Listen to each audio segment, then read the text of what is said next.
tell you, there's a possibility he might not be on the list. Did you guys ever think you guys were going to win the relay? There was no doubt in our minds that we were going to win. And a lot of people said that we couldn't do it. And we'd have to swim so fast. I mean, obviously, hearing, you know, the French say that they're going to crush us. Yeah. Great inspiration, let me tell you. We got real mad about that. And I remember Mike coming up to me and just saying, like, you know what? We're going to crush them. We're going to get them back. We're going to take them. We're not even going to say anything to them. We're going to go in there. We're going to swim as fast as we can. And we're going to take them out. We put up the 4 fastest guys we possibly could. We crushed too, huh? Yeah.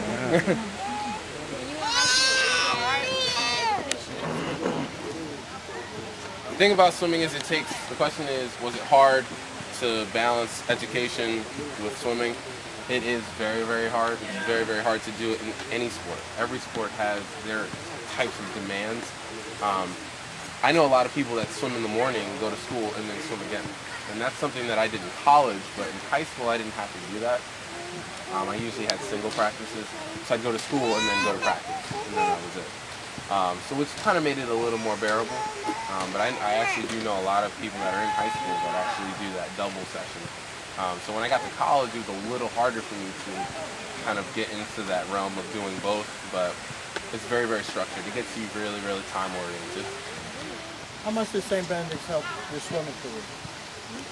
I was 17, I was about to graduate, and the first thing that I said was, if I have a son, he's going to St. Benedict's, without a doubt. And I still believe that. I loved St. Benedict's while I was there.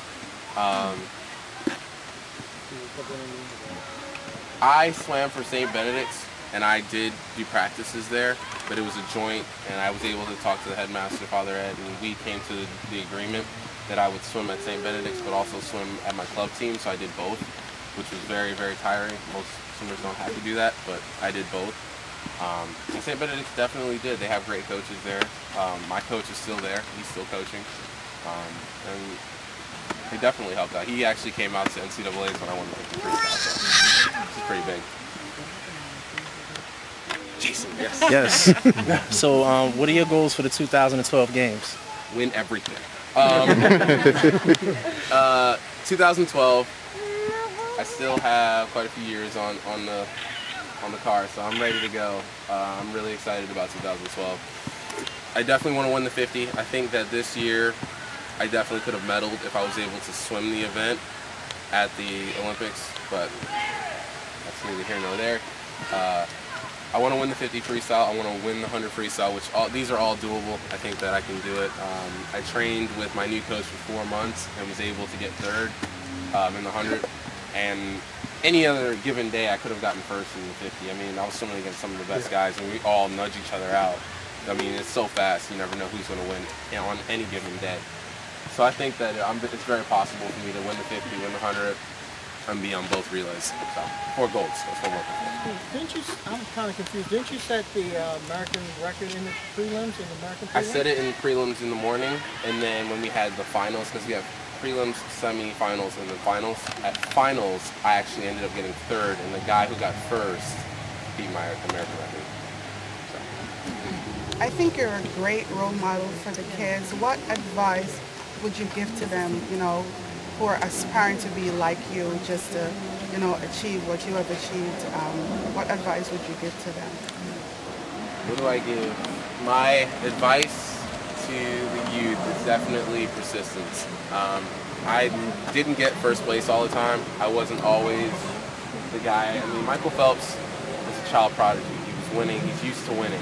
I was never used to that. I was a late bloomer. It took me a long time. I was usually getting the pink and the purple ribbons for like 7th and 8th place. You remember that? 7th and 8th place, but I was having fun. I loved it. I loved what I was doing, and I was persistent in what I was doing. So I had a great time. So I was just having a blast. I loved swimming. I loved the group of friends that I had when I was swimming. Jason was one of them. So I had a blast, and I just kept doing it and kept doing it and kept doing it. And I mean, obviously you have ups and downs, but it's always about being persistent. Did I almost quit? A few times. I almost did.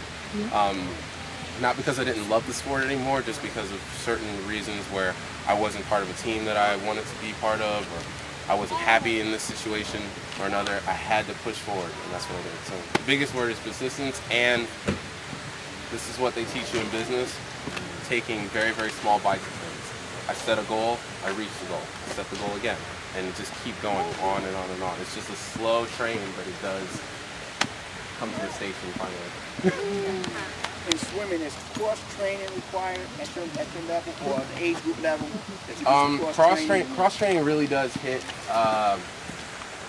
kind of funny. When you're younger, you do like 7 different sports, and then you have to kind of narrow it down.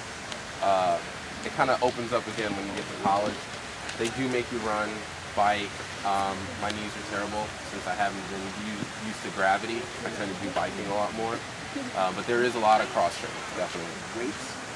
Tons of weights. I didn't actually start getting first weights until I started lifting. Seriously lifting? I didn't start seriously lifting until I got to college, my freshman year in college.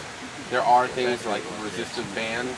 The Bowflex is pretty much a resistive band kind of mechanism, and that's what I used to do when I was in high school, which it doesn't hurt, it doesn't stunt growth like free weights can. So a lot of times that's what I was doing, resistance work. Like, how does it feel, like, when you're waiting on the line to jump in the water and like start the race and all that? When I was on the block? Yeah. Yeah. One of the things, and I see the Berkeley shirts, so I understand that you guys know about this. The biggest thing that my coach always told me was, all the work's done at this point, all you're doing is reacting.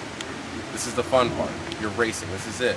You know, you've gone to the practices over and over and over. You've done the flip turns, the starts, everything, reactive drills, everything. So at this point, it's just fun. It was not fun for me waiting to see Gary come in and me jump off, but when I was doing it, the only thing that was on my mind is go, go, go, go, go, go, go, go. I wasn't thinking about, I've got to do this right, I've got to do that right. I've done it so much in practice that it was just reactive. So before I knew it, I was done. And I'm like, Jason's swimming now. Oh my God, I just swam in the Olympics, I'm done. Oh, this is great. You know, and I hopped out. Well, I didn't hop out because no one saw me, but I got out on the side. But I was shaking. I was so nervous. Nothing could prepare you for that. I really felt like a gladiator walking into a coliseum. And it just went crazy because this was so well watched. Everyone here was watching it. Everyone there was watching. The place just went crazy. And that's my mom. Yes.